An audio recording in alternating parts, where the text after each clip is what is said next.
Hello and welcome to the Growing Green podcast. Your host, Jeremiah Jennings, is the owner of Growing Green Landscapes in Birmingham, Alabama, and has a passion for growing the entrepreneurship community for those who are young in business. Being a business owner isn't easy, especially in the early years, and that's why in this show we dive into a wide range of topics covering all the challenges small business owners deal with. Even if your company is generating $1 million or more, the stories from our great guest and Jeremiah's own firsthand experiences will propel your business forward. And now, here's your host, Jeremiah Jennings.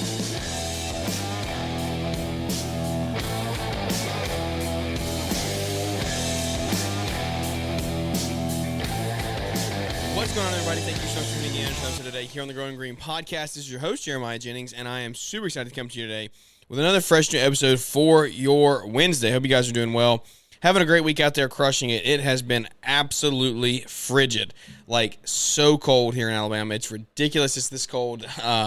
We get the worst of it. We get the extreme cold, but we don't get the snow that everyone else gets. So it's just like, this is no fun, but it is what it is, right? It's crazy right now. We're having a crazy winter storm go through South Alabama, like 2 hours below us, on the beach, like literally snow in the sand. We were talking about that on Marriage Monday a couple days ago. What does it look like? What does the sand look like with snow on it? I've never seen it. It is happening right now in South Alabama, just totally covered the whole coast, New Orleans, all of that, just absolutely blasted with snow, which is just unheard of. I think they haven't had snow down there since 1970 or 75, something like that. So it has been absolutely insane. But we are dry and really, really, really, really, really cold. I think the high today was 26, 27, 28, something like that.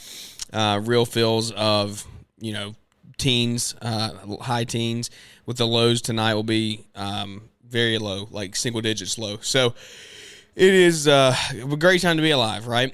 And we took the Monday and Tuesday off this week just because we don't have anything that pressing to do, and I'm just not. My hand can't handle it, honestly, unless I'm in like winter gloves that don't allow me to do anything with my hands as far as work goes. My hand, it hurts too bad when it's that cold. It feels like somebody's got pliers and just are weighing down, just squeezing the fire out of my finger from where I messed up my hand. But anyway, I want to do a quick little Instagram live for today's show. Nothing crazy, nothing too serious. A little more lighthearted for you today. We're in our 10-week series on Monday and Friday here. So doing a little something different this year, right? If you haven't noticed, something different to start the year off and getting some more like episodes really lined out and prepped and planned for our Mondays and our Friday shows. And so Wednesdays are going to be for some solo shows in between, and then we're also going to have some guest interviews in here on our Wednesday shows. So look forward to that. That's a little more structure heading into the show into the new year. Hopefully some of you like that and you like to follow that, like more structure, more pointed conversation. We're not going to get rid of our just free-flowing, fun-loving selves, right? But there is some more structure there on our Mondays and our Fridays. So Wednesdays are going to be more guest interview, free flow, things like that. So what I want to do is hop in here to an Instagram Live and do it while we are here on the show.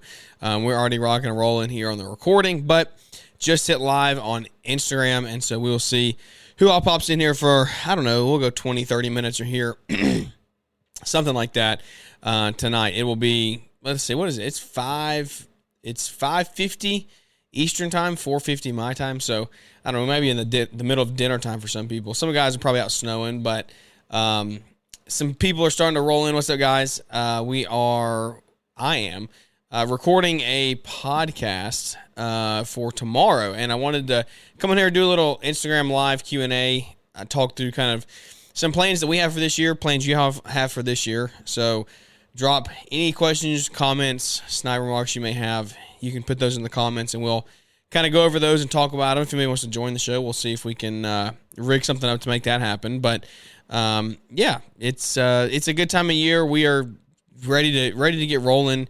Like I said, we took off the first 2 days because it was so cold this week. We'll get back into it next week. But as you guys roll in, comments, questions, anything, drop them below. We're recording a podcast, so this will be documented forever. We're coming up on episode 500 of the podcast, by the way, which is just mind-blowing. We've made it that far. Trust and Lawn Landscape said, yo, what's up? Good to hear from you. And there's Foreman Gordon. I hear Foreman Gordon is taking on a new career, which is very cool. That's awesome, dude. It's been cool to get to like know you, become friends with you in the industry, be around, like immerse yourself in that. But Matt told me kind of where you're going, what you're heading, so that's cool. Nothing but praise for you and what you're doing there. So hopefully everything goes well, transitioning into that new role. But Trust Lawn Landscape said, trying to stay busy in the office since there's nothing we can do with snow on the ground. What insurance do you use for your trucks? I don't use a national brand. Actually, insurance is a good conversation. It's a conversation I could probably learn from, honestly, because I'm not super educated on insurance at the end of the day. I have a local company that we use. We've been with them. My family's been with them forever. They do auto, commercial, everything between home, life, all of it. And so we just use a local company, commercial policies, obviously for all our vehicles. We insure, I'm trying to think, I don't think we insure any equipment with them. Maybe I think we insure a dump trailer with them. But, yeah, all of our vehicles are with them. And it's been a smooth process. Man, we could talk commercial. I mean, commercial insurance is something we can talk about a lot. Liability insurance is something that you must have in your business. Like, it has to be. I had a guy text me, a buddy, actually locally text me and was like, he's part-time in his business right now, trying to go full-time, talking through like, what do we do? What decisions do we make? LLC versus insurance versus licenses. What all do you do? And I was like, dude, insurance, number one, gotta have it. We actually, so real life, 2020 or 2021, we broke a front door. And front doors are where you're gonna. That's what's expensive, especially when you get in high-end homes. We broke a $10,000 front door in 2020 or 2021. Just slung a rock on accident, shattered the glass. Ended up the whole door, like, it's a massive 12-foot French door, wrought iron on the front and the back. Like, the whole thing had to be replaced. Thank God I had insurance then. And we just broke another door this year in October, I think it was, October, November. And that's going to end up, it's not near as expensive. It's probably like a $3,000 replacement cost total. But again, that's why you have insurance. And luckily we have a great local company. They don't jack up rates when you file. They're not going to increase, yes, but they're not going to. The increase is not going to be the $3,000 that I would pay out of pocket for that, right? Like, it's not going to be that much. And that's how you can look at things. If you're like, man, how do I justify filing a claim or whatever? It's going to cost me money. Well, at the end of the day, is that going to cost you more than what the out-of-pocket cost is going to call you? The rate increase, right? What the out-of-pocket cost is what the out-of-pocket is going to cost you. So for me, $3,000 in my pocket, it's going to take a while. I have to do some crazy rate increases to make up for that. So our insurance company pays great. Send a check, no questions asked. Like, look, you can just provide an estimate for replacement, proof that it happened, get your check in the mail. And so that is where I pay. I might pay a little more than some people, but I have a local connection. Somebody I can pick up and call in the office. I can go visit if I need to, get insurance, ID cards, whatever. And then they pay claims when you need them to. So that's huge as well. S. Harris 321. Been following for about a year now. Glad Chris Howell with Back 40 turned me on to you. Oh, yeah, Back 40. What's up, dude? That's cool to hear, Chris. Thanks for the referral. But thank you for supporting S. Harris 321. Thank you for supporting and following along with what we have going on. The podcast is coming up on 500 episodes, which, like I said a couple times, is crazy. We'll talk about that more next week. Our Marriage Monday is set to be our 500th episode, which will be a fun one. Be a lot of entertainment there. Probably some guys that are coming into this, maybe getting out of the Toronto Mastermind. Will Leroy just popped in. Did you go up? Will, did you end up going up there? I know you were talking. I didn't know if you were decided to go or not. Trusted said, do you use ChatGPT or AI at all? I catch myself using it on almost everything. Emails, Facebook, ad copy, print, ad copy, business ideas, almost everything. Yes. Get ahead or get left behind. If you're not using AI in some way, shape, or form, you will get left behind. It's not going anywhere, and you better learn how to adapt and use it in your business. It's taken people that are, I was actually talking about this in a group chat the other day.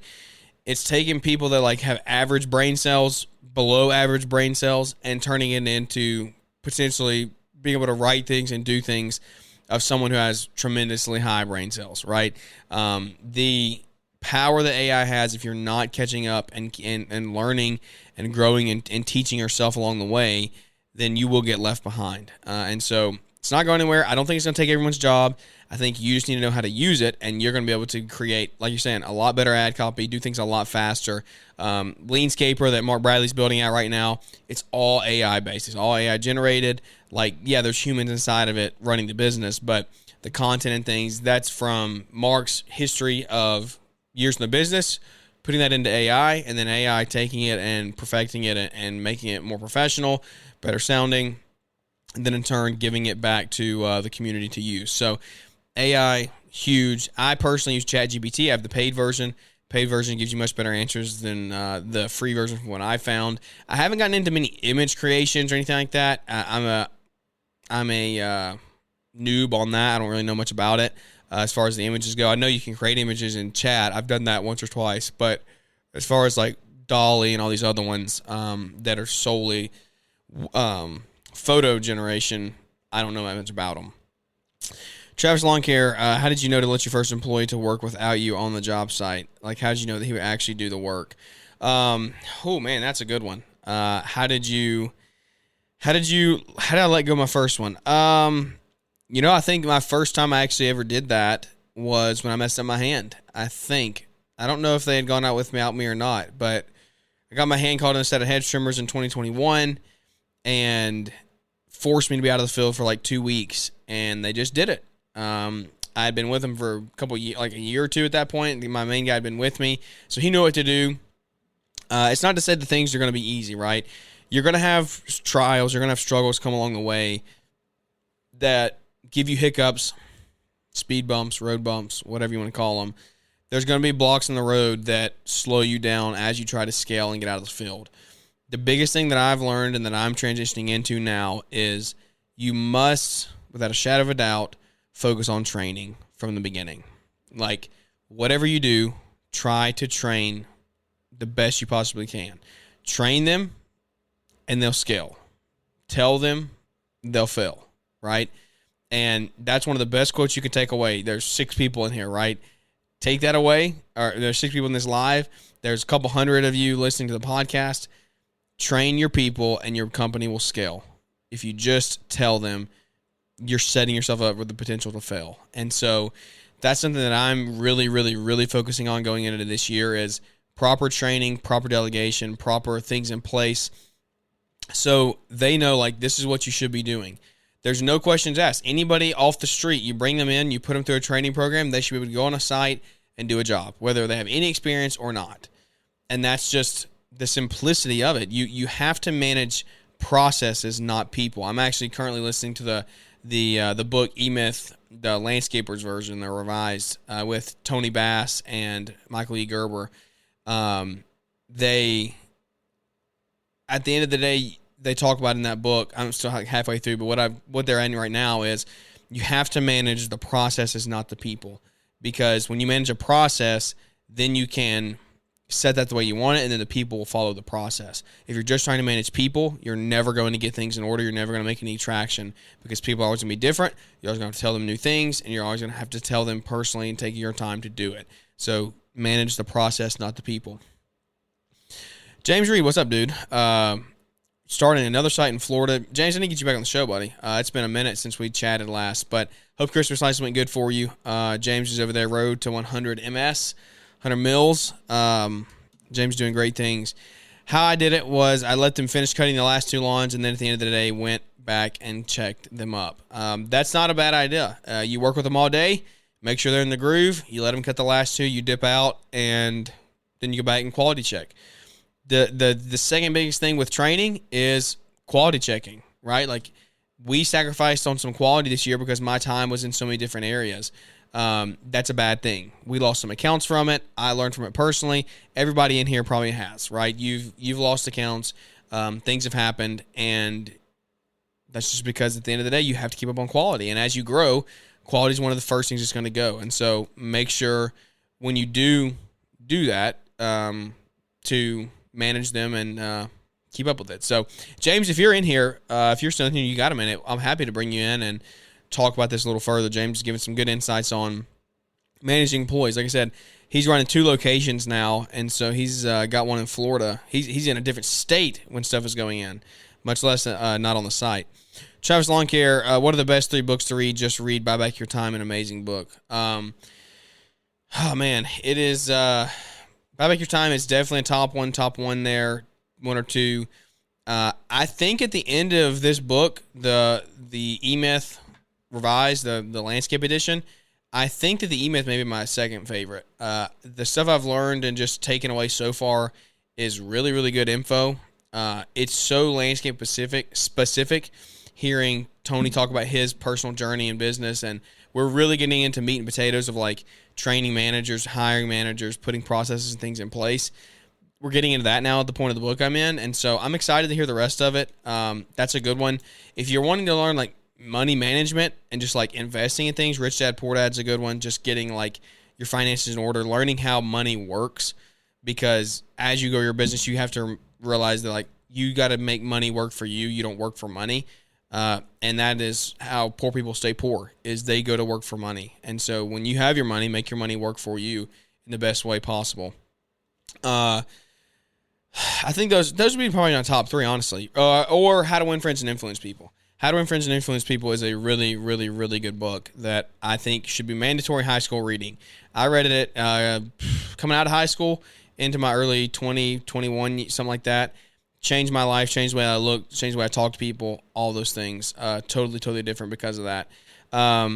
It is, let's see, Tezak Pro Lawn Care. I don't know if I said that right, but we're gonna come back to that question about developing a training process. James said he could hop in here, so let's bring James in real fast. But yes, Jamie, you popped in right after. I'm talking about the E-Myth for landscape contractors. That's the one I'm actually talking about. James, what up, bro? How are you? What's going on? Can you hear me? Yeah, I hear you loud and clear, man. Oh, awesome. With all your fancy technology, with all your podcast stuff, I'm not sure if you were going to be able to. Yeah, no, it's coming through loud and clear, which is actually impressive. I'm proud of myself. I should get a round of applause for making that happen on the fly. I love it. How you been, man? It's been so long. I feel like it's been forever since we called up. 2 years. Yeah, I know. I've been keeping up with you though. I appreciate it. Florida location, pounding the ground marketing, yep. Yard signs. Like, it's been so cool to see. James, I mean, dude, the podcast has like developed so much since the last time we talked. I believe it. I've seen it. Yeah, we're coming up on 500 episodes. So like, it's sick. Tell me a little bit about like who you are in case people don't know down the road. And then I really do want to hop into what we were talking about. The reason you were even on here was getting like training guys, teaching guys. We're not there in the field. You literally just started a location in a second state. So I think you have the ability to speak to that. Yeah, no, definitely. It's crazy. I remember when you were like a lawn guy. Now you have like machines and stuff, and you're like, oh, I'm doing project-based stuff. So it's really cool seeing you, switching to like my box truck and I cut lawns to now having, mini skids and doing project-based stuff. So super awesome that you're doing all that. So big shout out in that aspect. So we have 4 locations. So we're in 4 different states already. There you go. I didn't know that. I just saw the Florida one. Yeah, the Florida one is because living in New York and then coming down here over the winter is like the American dream. There you go, yeah. So the other ones I don't money while you do it. How much better does it get? Well, that's what it is. And like you, I love working. So like I'm not a vacation person. Yeah. So here I get to be on vacation and work. So it's incredible. But going on the topic that we were talking about is like kind of similar to what you said earlier. You got to like teach them, show them what to do. Let them do it. Let them fall on their faces so you can improve it. Yeah. If it's kind of like how spoiled kids never turn out to be as successful as their parents is because they never fall on their face and adapt to get better, right? Same with employees. So when I was cutting lawns, like I said, I would cut with them all day. And then that day I would follow in a truck. I would leave, let them do the final 2. Then I would check in at the end. And then the next week, I let them do the final 3, and then I would check over those 3. And little by little, just going, and then at the end, saying, oh, you did such a great job, but maybe do this, maybe do this. This is one thing. And what's good is you're giving them the education, and they're like, that's what everyone wants to do. They all want to move up. Well, not everyone, but 80% of people want to move up. Yeah. Right? Yeah. And then the same thing now, what we do with all our locations is we stopped doing everything and now we only do patios. So it makes it a lot easier. So that's really good info for a lot of guys too, is sometimes doing less is better than doing more. Kind of similar to what you just said about you lost contracts and that because you were doing too much, right? And another cool thing, which is good for the couple of people that are listening to this that will blow their mind, how we do pay structure and hiring is we actually pay them per skill that they learn. So we'll go with lawn maintenance. I'm making up numbers right now. If you can use the hedge trimmer, you get $2 more an hour. If you use the lawnmower, you get $3 an hour more. And we created a pay scale so they can make as much as they possibly want by learning a new skill. So lawns are an example. Ours is a skid steer, setting a multi-patio height, meaning like one height, 4 steps down to another patio, to a walkway to more steps. And we actually have a pay grade with that. So now when they want to raise, no one asks for a raise anymore. They go to that pay chart and see what skills they can improve on, right? So on lawn maintenance end, with that one guy that asked, hey, you have to memorize the route and drive the truck without me telling you where you could go. And then that's worth more money because now when, like how you got hurt, you were able to step out. One problem people have is other guys don't know the route or other guys don't know this. Exactly. Where creating that process and letting them follow it and be like, hey, we were supposed to make this third right. We do it every single time. Kind of goes back to what you said earlier. Hey, you always make that turn. Why did you not make that turn? Yeah, 1,000,000%. What does your training process look like, if you don't mind me asking? Like bringing in a new hire into a company where you could be in a different state from where the owner is, right? Like what does that look like? So and this happens with everyone, with you guys, their way is always better. Yeah. And like, oh, no, the way I do this is better. It's like, okay, one, you are not doing 400 patios a year like I'm doing. Mm-hmm. You're not doing 1,500 estimates a year like I'm doing. I know what works the best because I do it so often. So with the other states, they all know what they're doing. Then when they say, oh, no, my way's faster, we actually do a competition where I'll do it my way and their way, and we'll do it significantly faster with less problems. And then they always kind of then switch over to it, right? Mm. So what I'm always trying to do, and with like Gio, with a lot of the guys, that are higher managers, they're not doing the work. They're looking at the work and seeing how it could be more efficient, or how do we keep messing up? What's the problems? So do you know what a zip level is? Yeah. Yep. So perfect example, guys with heights. You could teach anyone with a zip level how to set heights for patios. Yeah. So, all right, cool. From now on, we're only doing zip level. No one can do anything else.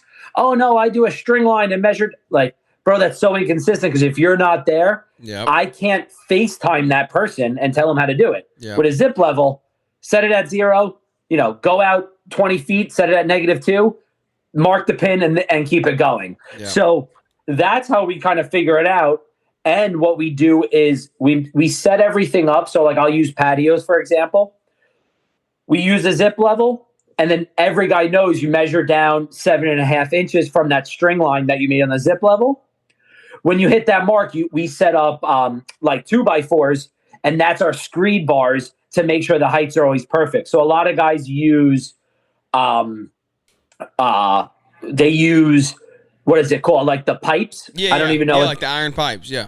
The iron pipes, like that is a little harder technique than just running a 2x4 and screeding the 2x4. Yep. So we found that was better, more efficient, and easier. And then we just show them in that way, and then we video everything. Yeah. Yeah, video everything. I've already said this is the year of documentation for me. That's awesome. This is starting into like me and you having an interview here. This is a bad time to host a live, I guess. 5 o'clock, 6 o'clock Eastern on a Tuesday night is not a good time for Not good. Not good at all. But guess what? It's going to the podcast, so that's all that matters. Many people. And I enjoy it. I haven't talked to you in a while, so it's all good with me. Yeah, exactly. It'll go out. This one will go out probably tomorrow and be a good show. But as you let's talk Christmas light debrief if you don't mind. Like of course. You kind of we talked Christmas lights years ago. You started your online business with that, and then you also like y'all do an installation business. So tell me about how Christmas lights went for you this year. Christmas lights went well. We're not really big into growing it as much anymore, just because of like the time frames, it's efficient. Yeah. We grow every year, maybe like anywhere from 20 to 40,000. Yeah. But like that, that's not massive growth.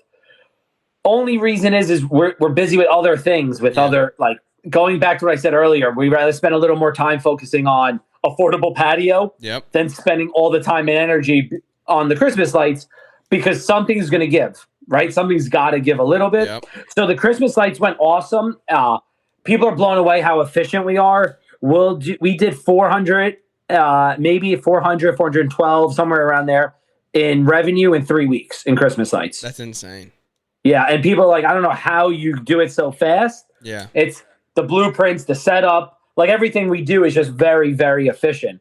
But when it was November, like say 20th, we were already done. A week before Thanksgiving, we had everyone done.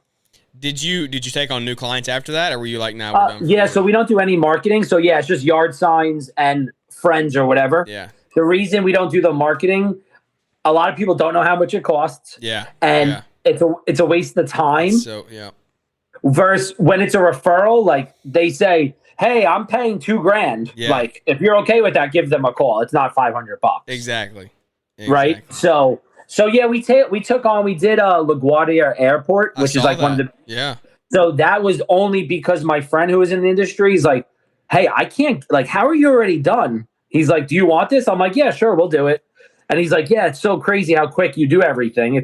We've been doing it a long time, and we're very, very, very, very efficient with it.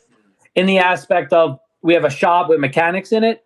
They prep the whole day before for the guys for the next day. Oh, so yeah, that's nice. Everything's brought out. Everything's organized. When the guys come back, the mechanics take everything out of the trucks and trailers and then put everything in the next day.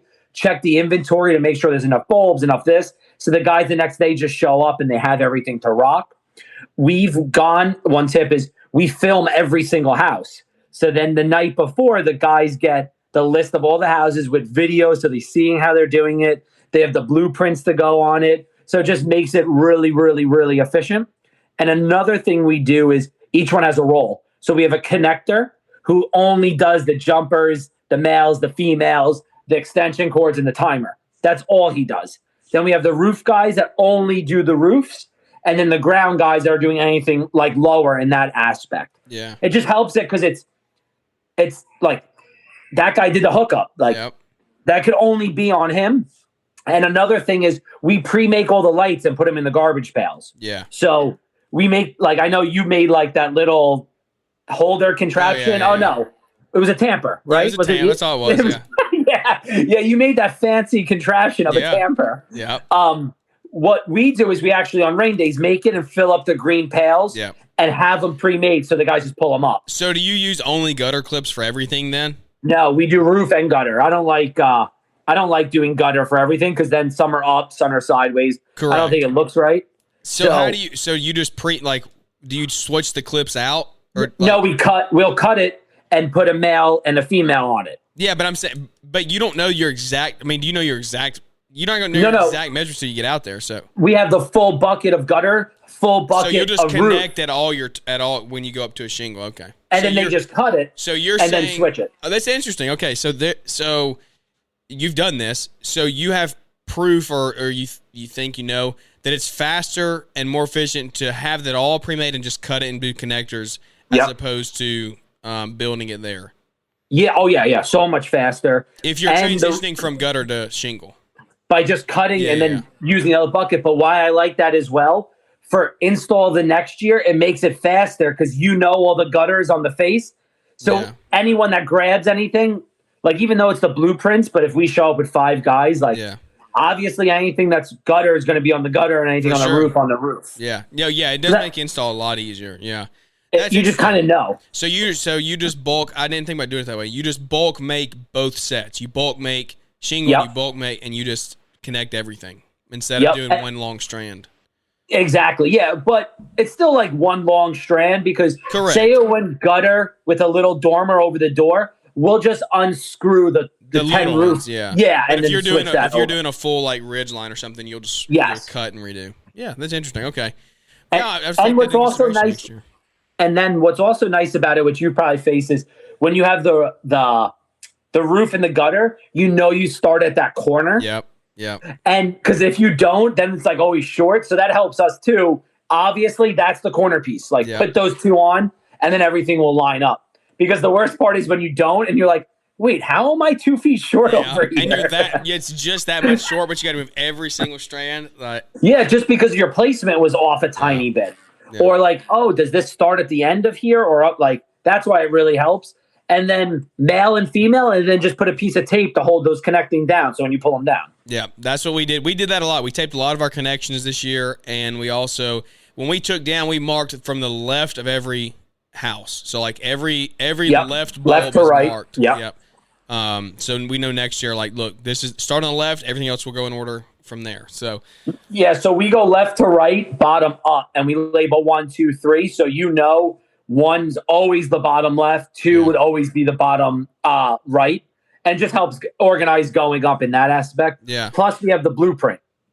Yeah, that's interesting. That is that's cool, man. That's how you get so efficient, right? Little things, and what you're doing there is you're managing a process, right? You're building a process, and so you can put 5 guys out there and still do it efficiently. So yeah, and that's how it is. Yeah, so we have 2 crews of 6. Holy crap! Yeah, so they're slinging. They're fast. You should be up and down the house in 20, 30 minutes usually. Our best for both crews together was either 18 or 21 houses, and it was 26,000 in revenue in one day. Yeah, I believe it.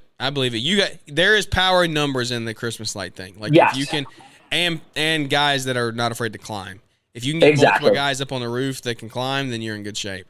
And our windshield time, like we have one town that we have 30 houses. So it's very easy for one truck to go ahead while the other guys are doing the final connectors in that aspect. Well, before we wrap up, what do we tell me a little bit about Affordable Patio? Like, what is it? What are you doing with it? Aside from installing a crap ton of patios.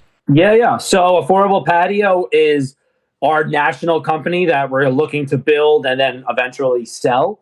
And what we're trying to do is just make that, 1-800-GOT-JUNK, College Hunks, like that trusted company that the customer will never get screwed. Yeah. But what we're doing is it's like a franchise, but it's only like we own everything. So correct. Yeah. But just systems and processes, because one thing we're noticing is guys don't show up to the estimates, guys don't give estimates, guys don't answer the phones, guys don't build a brand, guys don't. So we're just doing everything that no one is doing, and then helping to do this. And bro, every place we open up, we kill it. And when I say we kill it, not saying crazy numbers, but people are like, oh man, you're the first one to show up. It's like, oh man, this is so easy. It's so easy. It's just basic stuff. And then we just don't care about spending money on ads.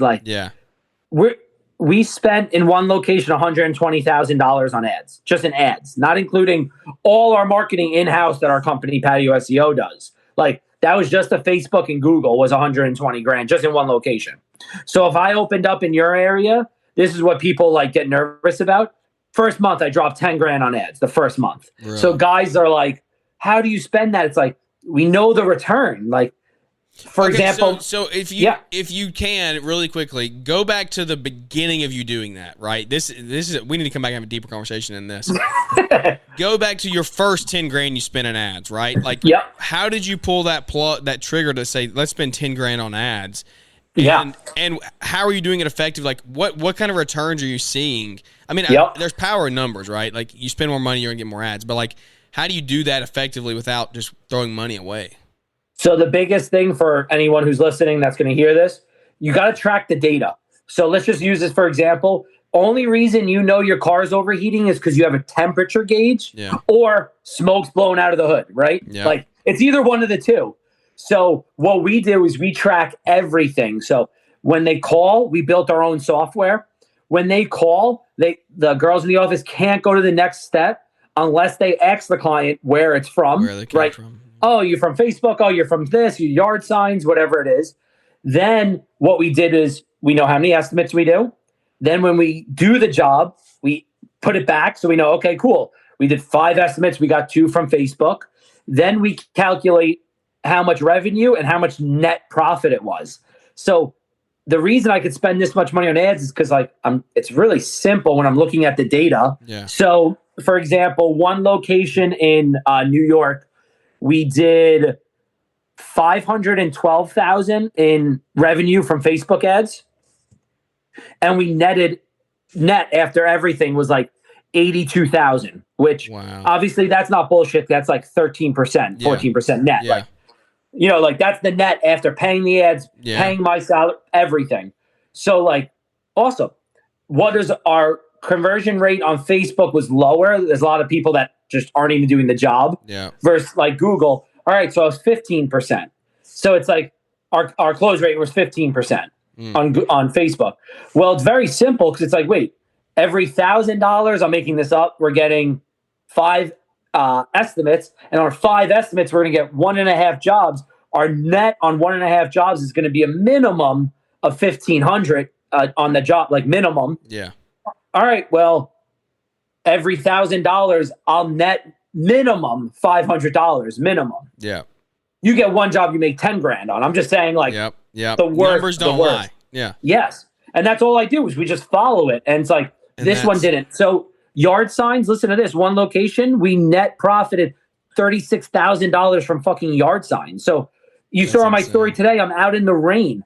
I have a multi-million-dollar business in multi-locations, and I'm in the rain putting fucking yard signs out because they work. Yeah. Yeah. Right?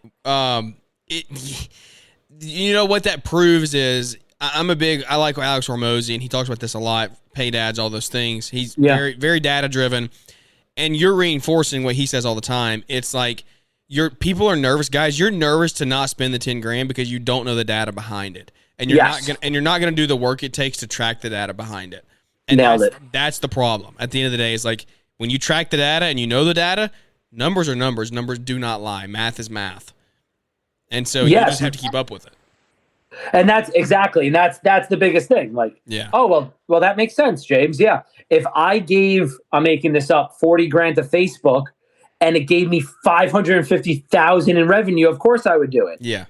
But they have no idea what it's going to bring because they don't know what it's going to be. And what happens is they don't track it. They run it for 2 months. They spend $5 grand and they say, you know what? I didn't get anything from this. I'm out. Yes. And that's the average human is running a business right now. Yeah. Where we try things that don't work and we just keep trying until it's like, okay, I got to give it up. Yeah. Yeah. Like every door direct mail. Yeah. Bro, I probably spent $6 grand this year on it, and it still didn't work. And guess what? Last year it didn't work, and the year before it didn't work. Where Mike Andes, he says it works great. Like, I've tried it, it didn't work. I don't give up. I keep trying. Yeah. We did a development with a bunch of jobs, so I'm like, oh, I'm gonna try the EDM here. like we're in this HOA doing all this work. Yeah. Nothing. It's interesting. So, and I think that is that's a location thing too. Different parts of the country respond different ways. Exactly. So, but that's the biggest thing that I tell people is just like, because if we jump on a call and I'll share my screen, you'll be like, oh yeah, of course I would spend it. Like, here's all your data to the T. Yeah. Like, it makes sense what to do. And one thing that I always have to let guys know is, don't forget that ad that you spent $5 grand on and maybe got one job. Well, that one job most likely is going to refer you. Yeah. So like, and then that person refers you. So all for that one job. Exactly. So this year we did probably like close to like 2 million in like referral work. That all came from an ad. Yeah. That came from an ad at one time. At one time. Yeah. So that's the biggest thing is when, I don't know about you, if you face this after COVID, like, slowed down a lot. Oh yeah. So I upped my ads because like, I want to make sure that referrals still going to be coming in on the back end. So any of the jobs I did this year, hopefully it refers. Well, sorry, 2024 for this year. Yeah. So I'm not paying for that referral work because I paid it up front. And Alex Hormozy, like the LVT, like you don't understand the lifetime value transaction of that company. I mean, of that person. They refer you once. That $2,000 you spend on an ad for them, I'm making this up, now it's $1,000. Yep. If they refer you, now it's $500. Yep. And that's the way I don't mind spending the money. Like it's like, what is that saying? And you play basketball. It's like you miss 100% of the shots you don't take. Yeah. It's the same thing, right? Yep, 100%. Data-driven decisions, like That's it. data-driven decisions. That's how you should go at things. Well, dude, this is the touch of beginning of a surface level conversation here into a much deeper one. We need to get back together and go deeper into this. I would love to. I really enjoy everything you're doing, so I'm down whenever you're ready. Yeah, I'll get with you. We'll set up a time and do it. But I tell you what, I've got to run. I don't want to hold up you in your evening. I will reach out to you. We'll get something set up and we'll go from there. How about it? You're the best. Thank you so much, buddy. Thank you, everyone. See ya. All right, guys, that was an amazing, turned out to be a really, really good Instagram Live. Hope you got some value out of that. We had like nobody in here live. Tuesday at 6 p.m., terrible time to do a live. But all of you got to hear it on the podcast, so I'm very glad that we did it. That was really, really fun. James is an awesome dude. Four-door patio, Christmas lights, Christmas light warehouse, I believe, is his place that he sells lights from. And so really, really cool dude. We'll get him on for a more in-depth show because you can hear the dude knows his stuff, multiple locations, different states. He's got his stuff going on, and so I'm excited to see his business grow, and we'll get him on to share more in the future. But, guys, I appreciate you tuning in. Super short and sweet. Turned out to be a really good episode, though, today, and I appreciate your support of the show. Appreciate James coming on and hanging out with us today. Without any further ado, guys, that's going to wrap this one up, and we look forward to catching up with you here on the next one. Thanks for tuning in to the Growing Green podcast. It is an honor to have you listening, and we hope you receive valuable advice to help take your business to the next level. Don't forget to follow the podcast so you'll be notified when our next episode drops.